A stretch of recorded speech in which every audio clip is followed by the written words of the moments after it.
We recently got a Resident Evil Requiem showcase that I want to dive into and discuss about, like Leon, Elpis, the story, and the gameplay. If you guys love RE, then consider hitting that like button and subscribe button. Let's get into it. So right off the bat, they already showed off that Leon's marking, obviously with the Elpis, and infection is obviously very apparent with Leon, and obviously his body kind of matches with the signs that we also get a glimpse of in the trailer. So that's really interesting to see, and obviously we can tell that we're going to have to find some sort of cure for Leon and potentially a lot of people, because it's obviously never just one guy that's infected, but the fact that Leon is infected, that makes it a little bit more personal. So of course, obviously he's probably trying his best efforts to find and resolve this issue, alongside with obviously trying to find Grace. So that's going to be interesting. I wonder also, does his infection play up? Like, does he slowly give in along the story? That's something I'm very curious to see, because obviously with the last Plagas, now that worked, kind of slowly like started to lose himself. So I wonder if the same thing might happen with Elpis. It's just an idea that I've wanted to throw around. Of course, the Las Plagas and Elpis is not related, but it's just kind of interesting kind of dynamics that could happen in the storyline potentially. What's something I do want to also kind of move on and talk about more about Elpis is his actual infection along with the people. Because as you know, these aren't your typical zombies. These zombies are actually kind of normal in a sense of like, they still kind of do their same routine that they did in the past before they got infected.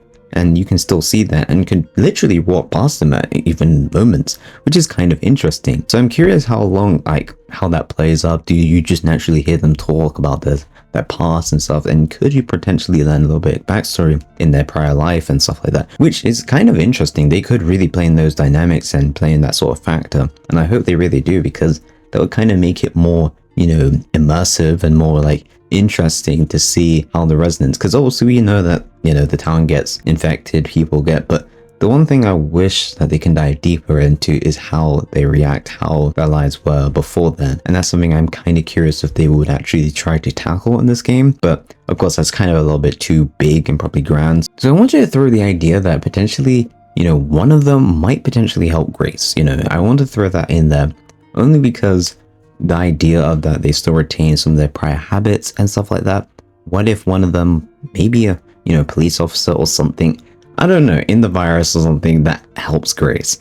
I just want to throw that in there because it's kind of interesting given the, you know, characteristics of this virus and how you can still retain habits of your prior life and your prior habit. Maybe they turn on Grace later on in the story, but it's an idea I wanted to throw out there nonetheless. So I also want to talk about, obviously, the gameplay, because the gameplay is where it gets really interesting, specifically more so with Leon, but also kind of factors in with Grace as well. But with Leon's case, it's actually interesting how they actually did evolve Resident Evil's gameplay, or Resident Evil 4's gameplay. As you know, that obviously with Resident Evil 4, you would obviously do melee attacks to enemies with weapons and stuff, and most of the time you can never really pick it up. Like, imagine if you could pick up Dr. Salvador's chainsaw and just start using it on the rest of the Ganados. That would be really cool, but obviously you couldn't, and that was the kind of limiting factor. And they didn't even make this a feature in the new remake, which would have also helped it kind of really stand up on its own.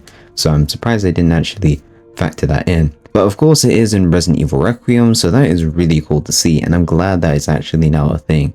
Because there's certain moments where you're like, come on, I should realistically grab the weapon and just start using it on them, which would, one, also save up bullets and make it so that, you know, there's even more probably like big enemies that require, you know, you to save for ammo for those sort of moments, and kind of gives a little bit more strategy and more options for the player. So there is also a new feature that was also slipped into this little showcase, which was also really interesting, which is the injector.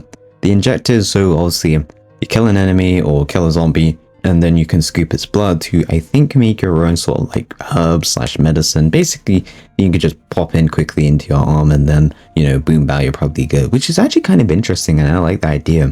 It really gives that variety of, ooh, okay, how should I strategize this? Should I go after this enemy and then obviously scoop up a little bit of blood so I can use it for the injector? Or should I go past it and probably hope, you know, for something else? Because you don't know, you might be in a room full of zombies and you could, you know, we probably just want a quick dosage of it. I understand when obviously the director obviously said about, you know, making you think a little bit more and strategizing and kind of, you know, solving certain things in your head and ideas. So I really do like that he's still keeping by that, and you can see that very clearly in this game. Overall, I really enjoyed the showcase, and I like also that last little trailer that we got at the end where it kind of reveals all the enemies and how they act and how they move. It's really cool, and I really honestly sold with Resident Evil Requiem. Let me know in the comments, are you guys really hyped for Resident Evil Requiem? Overall, I really do like how they've kind of given it their all. You can tell the passion, the attention to detail is really there with Resident Evil Requiem, and I really cannot wait to experience this. Of course, I don't know if I'll be getting it like at the release date, but I do plan to get it this year at some point, because obviously games are obviously getting more expensive and it's just getting a little bit hard for things. So of course I will get at that at some point, and I really want to get that generational bundle as well, because that one's actually really cool. So hopefully I can manage to get that.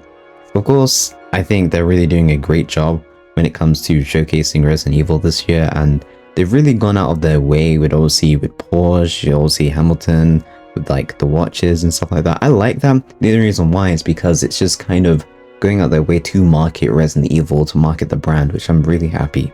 So hopefully more people can experience Resident Evil for hopefully the first time, and you know, maybe they'll dip their toes in and then obviously go back and play the prior entries, because of course I think you would only really enjoy this game to its fullest once you play the prior games. Of course, this game is intended so you can just, you know, hop in and actually just enjoy it, I think, but it would definitely pay to, you know, take your time and actually go through the original 1, 2, and 3, 4, 5, 6, 7, 8, obviously, you know, complete in its whole entirety. Hey, if you enjoyed this video, consider hitting that like button and subscribe button for more Resident Evil Requiem content, and also just Resident Evil in general. Peace out guys, and I hope you have a lovely day.